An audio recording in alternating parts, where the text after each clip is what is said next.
I'm Adam Anderson. I am the chairman of the board for Hook Security. I've got a lot of history in cybersecurity, and I have powerful opinions about what it is and what it isn't. And so we've started a lot of initiatives, but I got to tell you, Hook Security is one of my favorites because there's a huge problem in the world, and that is we are not handling the human side of security. And the products and services that are out there right now are good enough, better than nothing, but it doesn't get us all the way there. So we wanted to take an opportunity, have a little bit of a conversation, dive into some things. But before we do that, hey, you're a big deal. Why don't you tell us a little bit about you and why you're sitting here? Yeah, well, I'm Zach Eikenberry. Hey, Zach. Animation. Yes.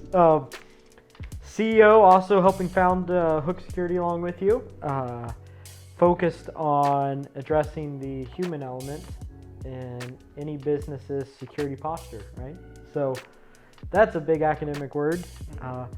At the end of the day, we believe it's time to move from focusing on the tech tools solving security issues to the people in your organization solving the security issues. That sounds great, and I want to dive into that. You really raised a couple of really important questions. First one is, how many founders are there at Hook Security? It seems like we just hand that thing out. Yeah, like, you're a founder! Yeah, on this video, 100% of people on this video are founder. So good. You get that. We have one other gentleman who enjoys the title, and then we have a whole founding team of folks that are building this company together. I love that. Hey, if you're watching this, I want you to consider yourself as a founder as well, okay? Because you're part of the journey. I love it. So the second most important question is, one of the catalysts for the entire reason that we're doing what we're doing is because people are unclear about what security is, security theater, security mindset. And before we dive into all this great stuff, why don't we talk a little bit about the problem that we're facing right now in security, kind of explain a little bit about our belief system and how this all plugs together, and then maybe talk a little bit about the future might hold. So, lay it out. Cybersecurity and the TSA have a couple things in common. Can you please talk about security theater? Security theater? Yes. Well, I can. Security theater. But you won't. No. Right. Well, the fascinating thing that you have to go back to is the reason we have theater around our security in general when it comes to our computers. Yep. I'll try to keep it simple, non-technical. The reason we have security is we built our computers to actually share information. Yep. So in the first second that the internet was born, everybody high-fived each other and said, great, now we can share information. And the second instance, hackers from Eastern Europe immediately started trying to get that information. So that's a stereotype. I'm sure hackers are from other parts of the world as well. Des Moines, we got our eye. I would bet you $20 you could point to Des Moines on a map. I could. I use Google Maps or Apple. I would type in Des Moines, it would come up, there would be a pin, and I'd be like, there it is. See, the internet is for sharing information. That's exactly right. So the internet's for sharing information. And so you get to this point where it's a cat and mouse game that's just impossible to win. And so how do you make people feel secure on their devices? You create security theater. Sure. That's what it is. It's the same thing that happens at airports. Yep. The TSA. I hate to break it to you, Adam, but you're not any safer getting a full body scan going onto your Delta economy class ticket on your way to Atlanta. You're not any safer doing that than you were if you were just to walk on and stay vigilant. So I'm going to push back. I will agree. I'm going to do a yes and. Yes, I am not actually safer, but the idea that there's some kind of psychological trigger that makes me believe something's happening gives me faith to go and do something that may be perceived as dangerous. I think that security theater isn't necessarily a horrible thing. I think you need security theater, but you also need substance. But what normally happens is that people spend money and time on security theater because it makes them feel good. And then they feel better, and they don't actually do the work that actually makes them safer. Picture TSA getting funded, but no law enforcement getting funded, right? So that's a complicated thing. How do you balance all that? Yeah, I think you're absolutely right. I think what makes us Well, so do I. I think what makes us safe on flights are the NSA and the air marshals, right? Like Yep. that's how it works.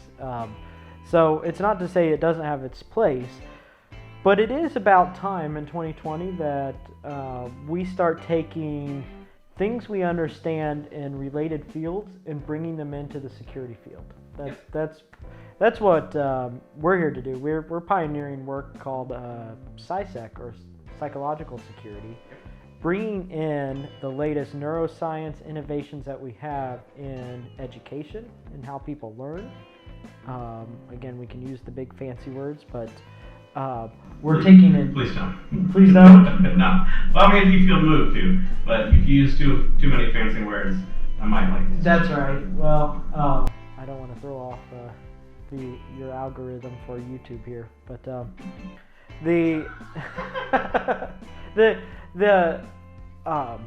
what was I lying about? Zach, you were talking about CySec. I was getting a little lost. Can you clarify? Yes. So the work we're doing at Hook Security is to bring in the latest in psychology and neuroscience and how we learn, and bring that into the security space to fundamentally disrupt it. To say that InfoSec, or information security, is great at protecting your information. Yes. It is time we protected your people as the last asset in the organization to be secured. We've secured your physical assets with guards, gates, and guns. We've secured your data with InfoSec. Now let's secure your people. Yep. And we believe once you put in that triangle of defense, as it were, that your organization won't collapse under the weight of some sort of security threat. So, where does my OBGYN fit in? The thing that I have learned over about 20 years of all this is everything you just said is absolutely correct.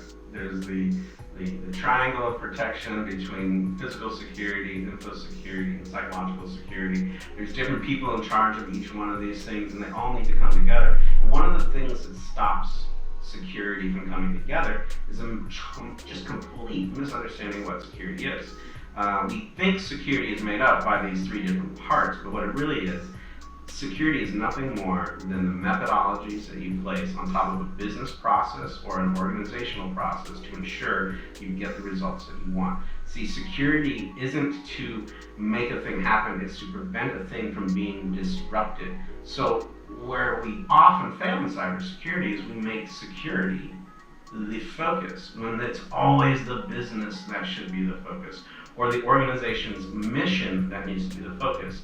And you should only apply security controls that make it so that it's an asset to the company to make sure that those operations, systems, processes, and people can actually do their work. And that's what I love about what we do. So many of these people out on the market doing security are saying, look at this amazing technology I've created, look at this new whiz-bang thing, but really you get down to it, it's thinking, what is the person trying to do and how can I be an asset to them rather than be a burden to them. Yeah, I'd actually take it one step further if I can be. Please do. Yes. What a business ought to be doing is protecting its future version of itself, and most of the time, security is protecting the past version of itself. So, security professionals, by and large, have been there to avoid loss, right? And so they're there every day to say, we have built this thing, don't lose this data. We have built this infrastructure, don't lose this. Don't let them disrupt this. Don't let that. But the point of security is to protect the future profits. How the company leverages its current assets, its people, its data to gather more and to create better opportunities in the marketplace. So when it comes to security, it should be future oriented. How does our security actually make this company better in the future? So case in point, we're doing a lot of conversations with people who are trying to do digital transformation, changing their economies from manufacturing, tourism, finance, whatever, to a digital focused economy. And everyone gets that security is important. The interesting byproduct is And when you're talking about the future, and then you apply security to that conversation, it creates a natural streamline of focus that actually makes your future not only safer, but more productive, and dare I say, yes I will, a better chance of actually succeeding. It's really interesting phenomenon. That's exactly right. Like, you have a better shot of getting where you're going if your car has the right security and safety measures built into it. And that's just part of it. You might, if you're going out on a long journey, you'll want to know if something's wrong with your car, right? And that's what security does. It gives that information, that feedback loop, so you can get there. So any organization, municipality, state, country that is looking to transform itself and engage in the digital economy, right, has to do it in such a way that they bake in from day one, how are we going to de-risk the future of this? How are we going to make this a more viable solution so that in 2024 we actually hit our goals, right? And that's the beautiful thing about security and thinking about it properly when it comes to what we're doing, right, with disrupting the psychological security, but also just the entirety of how you go about security at your organization. See, I know it looks like I was listening, but since you mentioned having the right vehicle, right car to get to where you were going, I just kept remembering driving from Salt Lake City to LA in a Chevette, and what a horrible experience it was. And I was wearing camel leather sandals. And after all of that time in the desert, the smell was putrid. They forced me to lay on the back seat of that Chevette with my feet out the window all the way back from LA. So, security. In conclusion, I think it's a balance between the security theater to make people feel good, but then actually doing the real work to make yourself safer. And too often we let fear drive our decisions. We need to fight the hackers, we need to do this. But what you really need to do is move from fear to hope. And you need to depend on the people in your company doing what you know needs to be done to be safe. And you do that by supporting them, you do that by a vigilant obsession with SciSec, and you do it by making smart decisions. Do you have anything that you want to kind of zing on the way out when we're talking about security as a whole, what it isn't, what you experienced? I'll say this: a company that takes its security seriously also benefits from a tremendous amount of clarity in the organization, because if they can have conversations around security and how that is being leveraged to create a more profitable, more effective company, whatever your business, your processes are, a company that has that type of security culture is unstoppable as it moves forward into the future because it provides clarity at all levels. Yeah. These smart guys, we should listen to him. He's the CEO of a huge